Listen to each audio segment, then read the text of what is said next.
বেলাতে ভাসালাম এ মানব তুই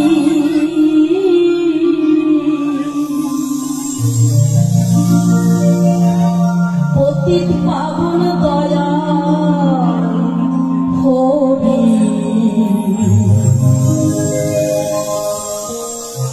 তুমি হবে সে কান্ডারি।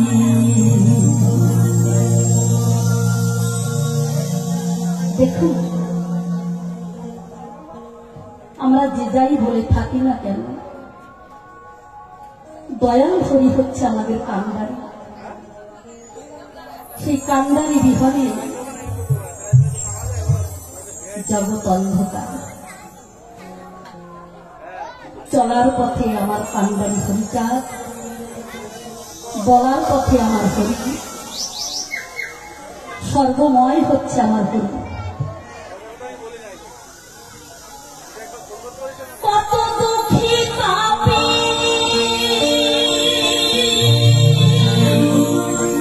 তোরে গেল, কত দুঃখী তাপি তোরে গেল, দয়াল তোমাকে সরি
গুরু বোন। সেই দিদি বলছে, জানো দিদি আমাকে বলছে, একবার না চৈত্র মাসের 29 তারিখ আমাদের বাড়ি মহোৎসব। সেই দিদি আমাদের বাড়ি আসার জন্য সে কি ব্যাকুলতা, ওনার পা ভেঙে গেছে। ছেলেরা একটু বাজনা দিয়ে রাখবেন। ওনার ছেলে নিয়ে গেছে হসপিটালে, তা ডাক্তার বলছে এক্সরে করতে হবে। সে এক্সরে দেখে বলছে পা তো ভেঙে গেছে, তোমাকে ভর্তি হতে হবে। তা দিদি বলছে, ডাক্তার বাবু আমি 3 দিন পর এসে ভর্তি হব। বলছে আবার কি কথা, জানো তোমার দেহটাকে ধারণ করে আছে তোমার পা, পা যদি কিছু হয়ে যায় তুমি তো হাঁটতে পারবে না। অত শত বুঝি না, আমি 3 দিন পর এসে ভর্তি হব। সেই দিদি কি করলেন, ভর্তি হলেন না, চলে আসলেন। ওই ছেলে গাড়িতে করে নিয়ে আসলো বাড়িতে। পরের দিন ওই কল্যাণী আসবে তার গোসাই বাড়িতে। দলের সবাই বলছে তুমি খোড়া মানুষ, তুমি যেতে পারবে না, পাও ফুলে গেছে। তবু ঘুরিয়ে ঘুরিয়ে সবার আগে থাকে, পিছনে ডঙ্কার দল। যখন ট্রেনে করে গোসাই বাড়িতে আসলেন, আপনারা তো সবাই জানেন যে হরি নামের মাপান কেমন হয়। যখন ডঙ্কা বাজছে সবাই হরি নাম করছে,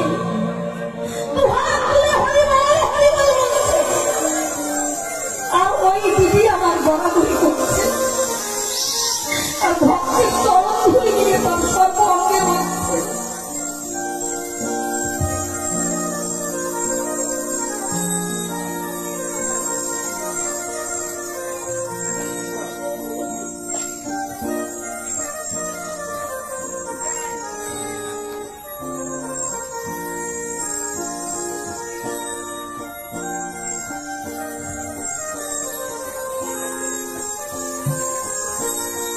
যখন ভক্তের ঝুলিতে সে গড়াগড়ি করছে, করতে করতে পরের দিন তো মহোৎসব রাত পেরিয়ে গেল। উনি মনে হয় ভালোই হাঁটতে পারছে, পায়ে মনে হয় একটু বল পেয়েছে ফিরে। তারপরে ওনাদের যেতে যেতে বিকাল হলো, বাড়ি যেতে রাত হয়ে গেছে। পরের দিন ছেলে সেই হসপিটালে আবার নিয়ে গেছে। তখন ডাক্তার বলেছে এখন কোন পজিশনে আছে তা তো জানি না, আবার তোমাকে এক্সরে করে আনতে হবে। আবার এক্সরে করে যখন এনেছে তখন দেখছে সেই ভাঙা নেই, কোথাও বোঝা যাচ্ছে না। এটা বাস্তব ঘটনা যে হরির নামের ধুলিতে কি হয়, হরির নামে কি হয়। ভক্তের চরণ ধুলি মাখি আবার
ঘটলে ভয় নাই হবে না।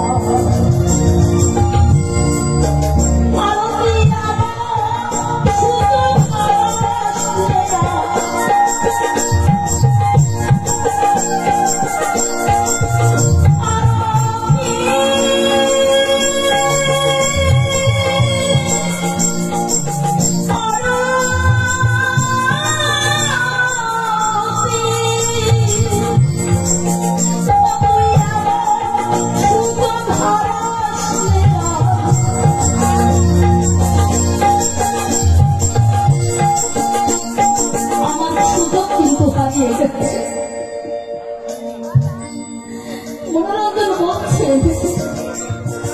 যে মাতা পিতার চরণ ভুগলে তার আর ভয় নেই, কিন্তু কর্ম বসে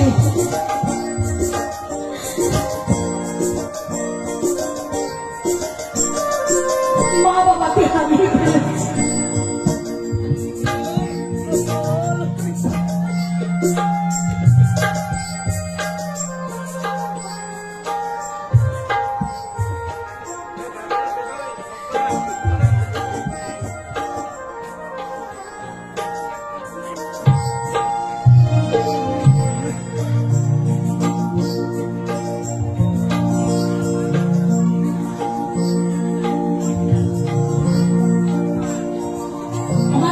বললেন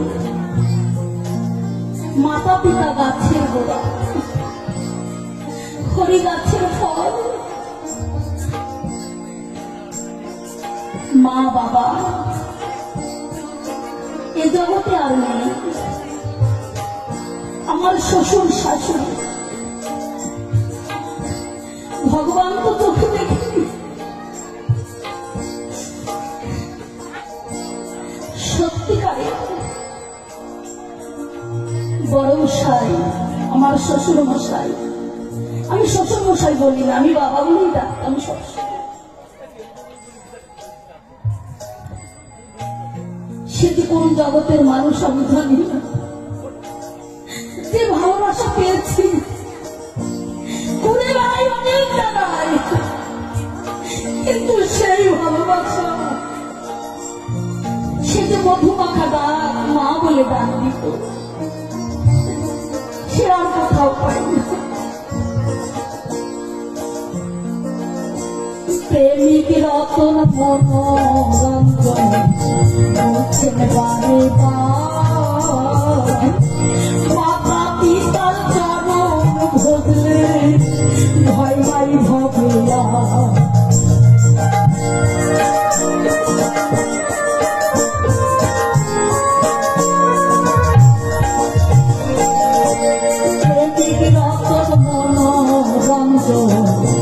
বলছেন বারে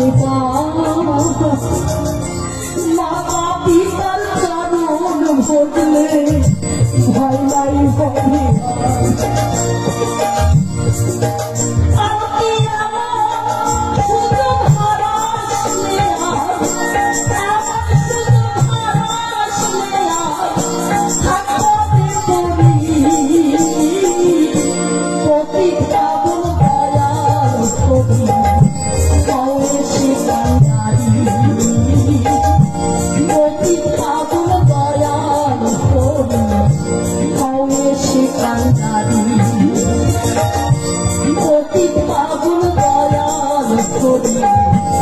Oh,